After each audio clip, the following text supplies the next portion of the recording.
De acordo com a Organização Mundial da Saúde, a OMS, cerca de 12 milhões de pessoas aqui no Brasil têm algum tipo de transtorno mental. No mundo, esse número pode chegar a quase 1 bilhão de pessoas. Aqui ao meu lado está a psicóloga Juliana Aragão, que nos traz mais detalhes sobre esse assunto. Boa tarde, Juliana. É um prazer recebê-la. Juliana, para a gente começar, é muita gente, né? O que esses números nos relatam?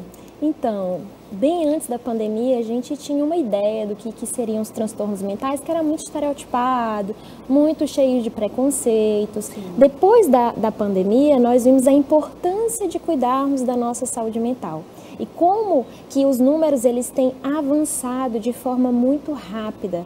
E a gente tem visto grandes prejuízos funcionais na vida das pessoas, né? Levando em consideração, por exemplo, que a depressão ela é um transtorno mental maior incapacitante segundo a OMS. Até 2020, nosso dado, né? Então, depois da pandemia, com certeza esse número já deu saltos grandes e a gente fica aí preocupado, né?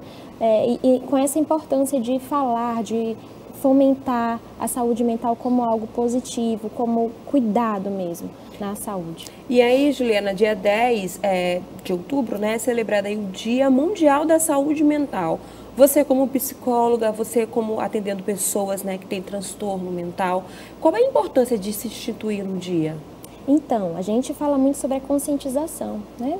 Então, esse dia, ele foi criado para isso, né? Para nós falarmos também muito sobre a saúde mental, sobre como as pessoas podem cuidar da sua saúde mental, evitando, assim, que informações desconectas sobre o assunto, elas possam estar circulando de forma equivocada, né? Muitas vezes as pessoas pensam, um transtorno mental é doidice, é loucura, e não necessariamente significa isso, né? A gente sabe e entende, por exemplo, que a gente precisa fomentar cada vez mais para que as pessoas entendam a importância do autocuidado, né, desse amor próprio que a gente acaba desenvolvendo. A gente fala aí de algumas doenças e a gente sempre pergunta dos sintomas. Né? No caso da ansiedade, da depressão, como que eu acredito que deva ser, que está mais em voga hoje em dia, né? Quais são os sintomas, os principais e os primeiros sintomas para ligar o alerta? Então, o que acontece? Quando a gente identifica pessoas que estão em processo de adoecimento mental, nós vimos, por exemplo, pontas extremas. Ou a pessoa dorme muito ou não dorme nada. Ou come muito ou não come nada. Ou fala muito ou não fala nada. Entendendo que a pessoa ali tem um padrão, mas ela oscilou nas pontas extremas. Então, esse é um grande sinalizador. Outra coisa é o isolamento. Quando você está num processo de isolamento, vamos supor que eu não gosto de me isolar, mas em um determinado momento da vida eu não quero levantar da cama, eu estou todo o tempo guardadinha, reservada, é um grande sinal para as pessoas que estão próximas a mim e para eu entender, né, se realmente isso daí é algo que está sinalizando um processo de adoecimento mental e eu preciso cuidar. E o tratamento inadequado pode, de fato, agravar, então, o quadro desse paciente, dessa pessoa? Pode, inclusive negligência pode agravar muito, né? Esse processo de negação. Eu acho que eu não tenho nada.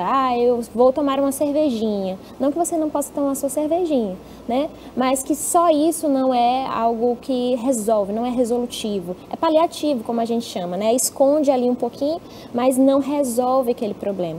Então, um tratamento adequado, ele envolve psicólogo, psiquiatra, uma intervenção medicamentosa, que não necessariamente significa que você vai viver tomando remédio controlado, tarja preta, mas que aquele remédio, aquela intervenção medicamentosa, ela vai ser uma ferramenta para que você possa sair desse espaço que você se encontra e ir em busca, né, aí de volta para a sua saúde mental, sua qualidade de vida. E aí, estudando um pouquinho o assunto para a gente ter essa conversa, eu vi uma expressão e eu queria saber se de fato ela existe. Higiene mental, isso existe? Como é que faz? Porque a gente fala muito de higiene do sono, né? Sim, a higiene mental, ela pode se dar aí, ainda não tinha ouvido essa expressão, mas se a gente for traduzir ali nos nossos aspectos de autocuidado, é basicamente isso. É o que eu gosto de fazer. Eu estou fazendo aquilo que me é condizente dentro da minha personalidade, dentro daquilo que me dá prazer. eu estou tendo noites de sono adequadas, né? Eu tenho feito ali o meu processo de descanso, eu tenho praticado atividade física, eu tenho tido bons relacionamentos, né? E isso aqui é como se fosse um tripé para a nossa saúde mental, nessa busca desse nosso equilíbrio para que a gente consiga se sustentar. Porque hoje, por exemplo, a gente vê que a demanda de cobrança, de alta produtividade, está tão grande que a gente está se cobrando ao extremo para entregar. E muitas vezes a gente tem deixado de olhar para nós. Então, qual é a ideia? Eu tentar manter esse equilíbrio, e equilíbrio não é algo linear, né? A gente entende equilíbrio como algo que modifica um pouquinho, entendendo que esse processo ele vai funcionar se você conseguir entender o que é satisfatório para a sua vida. E aí, manter, né? Óbvio que algumas vezes a gente vai ter pontos oscilando, mas a ideia é que para 5 emoções positivas, a gente tem uma negativa. Então, a gente acaba tendo que ter um equilíbrio, né? Então, isso já vai fazer muito bem aí a nossa saúde mental e a nossa vida como um todo. Então é isso, Juliana, muito obrigada. Eu acho que deu para todo mundo entender que, além da saúde física, a gente precisa cuidar da saúde mental, né? Muito obrigada, viu, por sua participação. Obrigada, eu. Ana, eu volto com você.